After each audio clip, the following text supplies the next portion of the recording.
శ్రీమాత్రే నమః. లలితా సహస్రనామ స్తోత్రంలో 165, 166 ఈ రెండు శ్లోకాలు చదువుకొని వీటికి ఉండేటువంటి అర్థం తెలుసుకుందాము. ధర్మాధార ధనాధ్యక్ష ధనధాన్య వివర్ధిని విప్రప్రియ విప్రరూపా విశ్వభ్రమణకారిణి విశ్వగ్రాసా విద్రుమాభా వైష్ణవీ విష్ణురూపిణి అయో నిర్యో నినిలయా కూటస్థా కులరూపిణి. ఈ రెండు శ్లోకాల్లో 165వ శ్లోకంలో మొదటి నామం ధర్మాధార, ధర్మానికి ఆధారభూతమైనటువంటి తల్లి. ధర్మంతోనే ప్రపంచం అంతా కూడా నడుస్తూ ఉంటుందండి. అయితే ఈ ధర్మాలు కూడా కొన్ని భేదాలతో మనం చెప్పుకోవచ్చు. పరమాత్మ ధర్మస్వరూపుడు,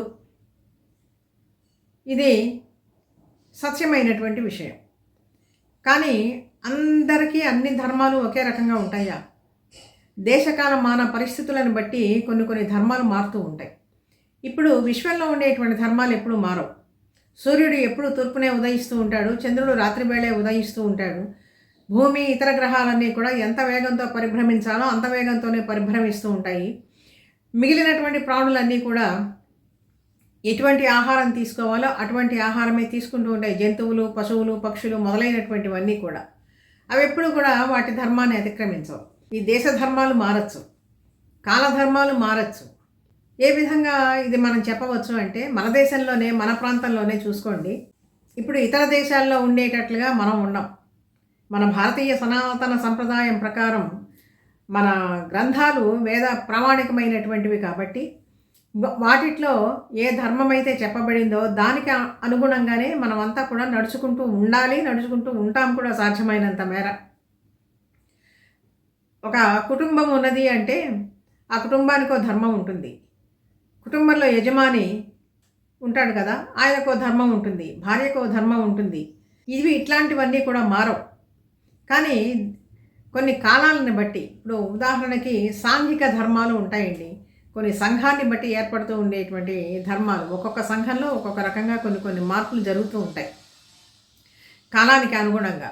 ఉదాహరణకి మన తెలుగు ప్రాంతాల్లోనే ఒకప్పుడు బాల్య వివాహాలు, అతివృద్ధ వివాహాలు ఇవన్నీ కూడా ధర్మంగా భావించారు ఆనాటి పరిస్థితుల్ని బట్టి. కానీ కాలం మారుతూ ఉన్నది. ఇప్పుడు అట్లాంటివి పెద్దగా ఎవరు చేయటం లేదు. చేసినా కూడా గవర్నమెంట్ వాళ్ళు ఊరుకోరు కూడా.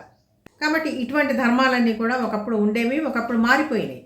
ఒకప్పుడు కన్యాశుల్కం ఉండేది. ఆడపిల్లల కొరత ఏర్పడ్డప్పుడు డబ్బులు ఎదిరించి మరీ వివాహాలు చేసుకునేవాళ్ళు అనమాట. దాన్ని కన్యాశుల్కము అని చెప్పి అనేటువంటి వాళ్ళు. ఇవన్నీ కూడా ఒకప్పటి ఆ కాలం నాటి సంఘంలో ఉండేటువంటి ధర్మాలు. కొన్ని మారుతూ ఉంటాయి, కొన్ని మారకుండా ఉంటాయి. కానీ మారకుండా ఏదైతే ధర్మం ఉంటుందో అది పరమాత్మ యొక్క స్వరూపము. అందుకని అన్ని ధర్మాలకి కూడా ఆధారభూతమైనటువంటి శ్రీమాత. దేశకాలమాన పరిస్థితులకు అనుగుణంగా మారేటువంటివి కొన్ని, మారకుండా నిత్యము సత్యమైనటువంటి స్వరూపమే పరమాత్మ. ఈ మార్పులకు లోనయ్యేటువంటి వాళ్ళంతా కూడా మనలాంటి ప్రాణులం. అయితే ఇన్ని ధర్మాలు ఎందుకు చెప్పారు అంటే సంఘ శ్రేయస్సుని దృష్టిలో పెట్టుకునే ముఖ్యంగా మానవులకు చెప్పారు ఇన్ని ధర్మాలు కూడా. జంతువులకు పోయి, ఏ సింహానికో పెద్ద పులుకో పోయి ధర్మాలు చెప్పరు ఎవరు. ఎందుకంటే కాస్త బుద్ధి, వివేకము, జ్ఞానము కలిగినటువంటి వాడు మనిషి కాబట్టి ఆ మానవుల శ్రేయస్సు కోసమనే ఇన్ని ధర్మాలు కూడా, ఈ వ్యవస్థలు ఇన్ని రకాలుగా ఏర్పాటు చేయబడ్డాయన్నమాట. ఇన్నింటికీ కూడా ఆధారభూతమైనటువంటిది ఆ శక్తి చైతన్యము అని చెప్పి మనం అర్థం చేసుకోవాలి. ధర్మానికి ఆధారభూతమైనటువంటి తల్లి. అందుకనే కూడా త్రివర్గాలలో ఇంతకుముందు శ్లోకంలోనే మనం చెప్పుకున్నాము, త్రివర్గ నిలయ అనే ధర్మము, అర్థము, కామము. ఇవి మానవులకి సంబంధించినంత వరకు కూడా ఉండేటువంటి ధర్మాలు. ఈ ధర్మాలకి ఆధారభూతమైనటువంటి తల్లి శ్రీమాత. ధర్మాధార ధనాధ్యక్ష ధనధాన్యం వివర్ధిని. ప్రపంచంలో ఉండేటువంటి సమస్త ఐశ్వర్యాలు కూడా శ్రీమాత వల్లనే సృష్టించబడ్డాయి కాబట్టి ఆమె సర్వధనాలకి కూడా అధ్యక్షురాలు, అన్ని సంపదలకి కూడా అధిపతి అయినటువంటి తల్లి. ఇదిగాక కుబేరుడు కూడా ఉపాసించాడు కదా. కుబేరుడు ధనపతి. ఆ కుబేరుడికి అంత ఐశ్వర్యం ఇచ్చినటువంటి తల్లి కూడా శ్రీమాత అని చెప్పి మనం ఇక్కడ భావించాలి. ధనాధ్యక్ష ధనధాన్యం వివర్ధిని. ఆ తల్లి ధన రూపంలో ఉంటుంది, ధాన్య రూపంలోనూ ఉంటుంది, లక్ష్మీ స్వరూపంలో ఇవన్నీ కూడా చెప్పుకుంటూ వస్తూ ఉన్నాం కదా. కాబట్టి ధనధాన్యం వివర్ధిని, తన భక్తులైనటువంటి వాళ్ళకి, ధర్మంతో చెరించేటువంటి వాళ్ళందరికీ కూడా ఈ ధాన్యాదులన్నింటినీ కూడా పుష్కలంగా ఇచ్చేటువంటి తల్లి, వృద్ధి పొందించేటువంటి తల్లి. వాటిని కూడా ధర్మబద్ధంగానే ఉపయోగించుకోవాలి. విప్రప్రియ విప్రరూప. విప్రులు అంటే సాధారణంగా మనం బ్రాహ్మణ వర్గము అని చెప్పి అనుకుంటాం. మిగిలినటువంటి వాళ్ళెవరూ కూడా శ్రీమాతకి ఇష్టం కాదా, తల్లికి ఇష్టం కాదా అనేటువంటి ఒక వెంటనే మరొక వాదం వస్తుంది.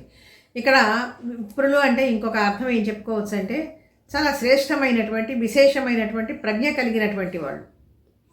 ఈ అర్థంలో కనుక సమన్వయం చేసుకున్నట్లయితే వాళ్ళు ఆ పరమాత్మ యొక్క తత్వాన్ని చక్కగా అర్థం చేసుకుంటారు, దాన్ని అనుసరించి నడుస్తూ ఉంటారు, దానిని ఇతరులకు బోధిస్తూ ఉంటారు.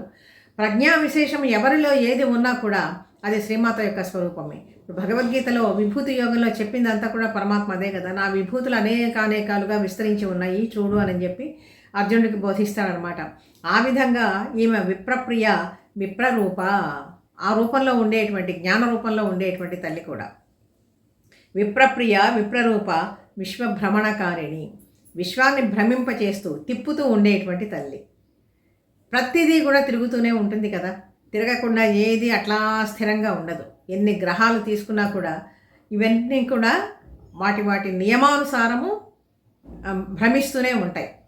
ఈ విశ్వంలో ఉండేటువంటి భ్రమణానికి అనుగుణంగా, అంటే కాలానికి అనుగుణంగా మనము కూడా తిరుగుతూనే ఉంటాం. ఎక్కడ తిరుగుతున్నామండి? మనం స్థిరంగా కూర్చునే ఉన్నాం కదా ఓ చోట అని చెప్పానంటే అనుకుంటూ ఉంటాం. కానీ భూమి తిరుగుతూ ఉన్నది కదా, భూమితో పాటు మనం తిరుగుతూ ఉన్నాం. కానీ అది మనకు తెలియటం లేదు. మనం స్థిరంగా ఉన్నాము అని చెప్పి భావించుకుంటూ ఉన్నాం. మన శరీరంలో ఎన్ని మార్పులు వస్తున్నాయి, ఇదంతా కూడా జరుగుతూ ఉండేటువంటి కాలస్వరూపమే కదా. కాబట్టి ఈ విధంగా విశ్వభ్రమణకారిణి, విశ్వగ్రాస విద్రుమాభ. ఇటువంటి శ్రీమాత విశ్వగ్రాస, కాలరూపిణి కదా ఇక్కడ చెప్తూ ఉన్నారు. సృష్టిలో ప్రతి ప్రాణి ఆహారం తీసుకోవాలి. ఆహారం తీసుకోకపోతే శరీరం అనేటువంటిది నిలబడదు, ఎటువంటి పరిస్థితుల్లో కూడా ఉండదు, శక్తిహీనమైపోతుంది. ఇది అందరికీ తెలుసు. అయితే ఒక ప్రాణి మరొక ప్రాణికి ఆహారంగా ఉంటుంది. ఇది సృష్టి ధర్మం కూడా. జంతువులు చూడండి ఏ విధంగా ఉంటాయో, అలాగే నీటి జంతువులు కూడా ఉంటాయి చాలా. అవి ఒకదాన్ని ఒకటి తినే బతుకుతూ ఉంటాయి. భూమి మీద సంచరించేటువంటి జంతువులు కూడా అదే విధంగా ఉంటాయి. మనము ఉన్నాం, మనం కూడా కొంత హింస చేస్తూనే ఉంటాం. ఈ జంతువులు కూడా మనుషులకి ఆహారంగా అయిపోతూ ఉన్నాయి.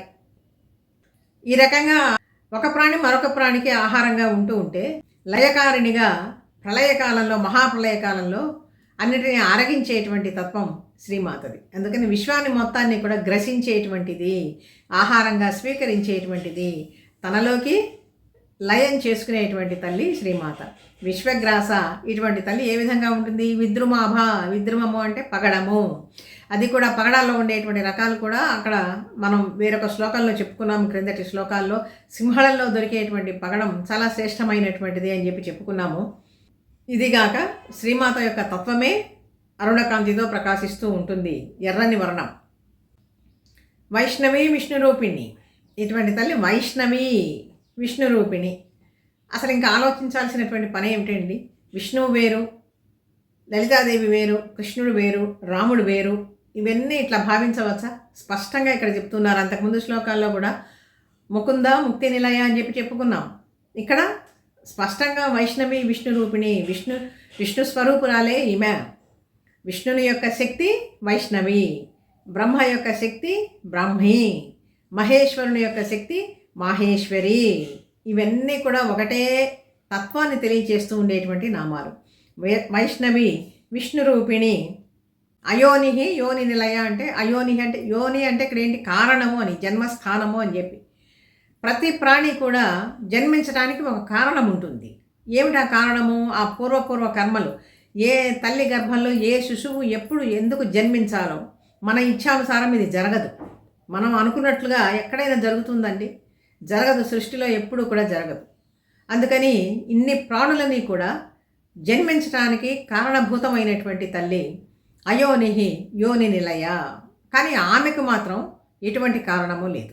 అన్ని కారణాలకి కారణభూతమైనటువంటి శ్రీమాతకి ఎటువంటి కారణము లేనటువంటి తల్లి. శ్రీచక్రంలో ఉండేటువంటి త్రికోణానికి కూడా యోని అని చెప్పి పేరు. యోని ముద్ర త్రిఖండేసి అని చెప్పి అక్కడ చెప్పుకున్నాం మనం. ఈ విధంగా ఉండేటువంటి శ్రీమాత కూటస్థ కులరూపిణి. కూటస్థ, కూటములలో ఉండేటువంటి తల్లి. ఏమిటి ఈ కూటాలు?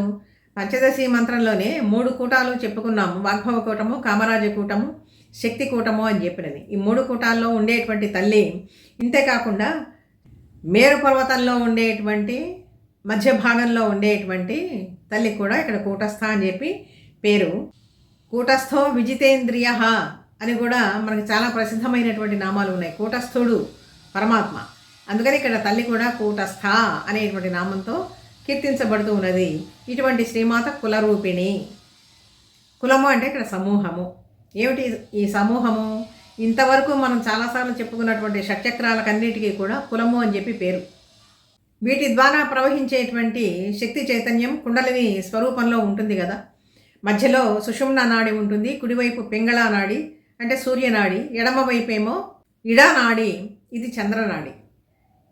ఈ 3 కలిసి ప్రయాణం చేస్తూ ఉంటాయి. ఈ కుండలిని స్వరూపంలో ఉండేటువంటి శక్తి కూడా కులరూపిణి. ఇటువంటి కుండలిని శక్తి ప్రయాణం చేసే మార్గాన్ని కుల మార్గము అని చెప్పి నేను అంటారు. ఆ ముఖ్య ప్రాణ స్వరూపిణి కాబట్టి కులరూపిణి అనేటువంటి నామంతో ఇక్కడ మనం అర్థం చేసుకోవాలి. ఈ విధంగా ఈ 2 శ్లోకాలకే ఉండేటువంటి అర్థం తెలుసుకున్నాము స్థూలంగా. ఈ 2 శ్లోకాలని మళ్ళీ మనం పఠనం చేసుకుందాం.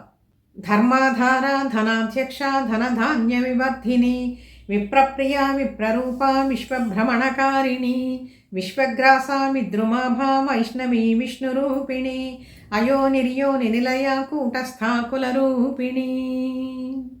ఈ నామాల్లో చూడండి, ఇందులో వకారం చాలాసార్లు ఆవృత్తి జరిగింది. ఒక్కొక్క నామంలో ఒక్కొక్క శ్లోకంలో ఒక్కొక్క అక్షరం అనేటువంటిది చాలాసార్లు ఆవృత్తి జరుగుతూ ఉంటుంది. ఇది కూడా మనం గమనించాల్సినటువంటి విషయం. దీని ప్రభావం కూడా మనం చదివేటప్పుడు మన శరీరం మీద ఉంటుంది, మనస్సు మీద కూడా ఉంటుంది. అందుకని లలితా సహస్రనామాలు పఠించేటప్పుడు ఎప్పుడు కూడా చాలా జాగ్రత్తగా కొద్దిపాటి అర్థమైనా కూడా తెలుసుకొని మనం పఠిస్తే దాని ఫలితం అనేటువంటిది మనం పొందగలుగుతాం. మళ్ళీ తర్వాతి భాగంలో మరొక 2 శ్లోకాలకి అర్థం తెలుసుకుందాం శ్రీ మాతానుగ్రహంతో. వీడియో నచ్చితే లైక్ చేయండి, షేర్ చేయండి, సబ్స్క్రైబ్ చేయండి. మీ అభిప్రాయాన్ని కామెంట్ రూపంలో తెలియజేయండి.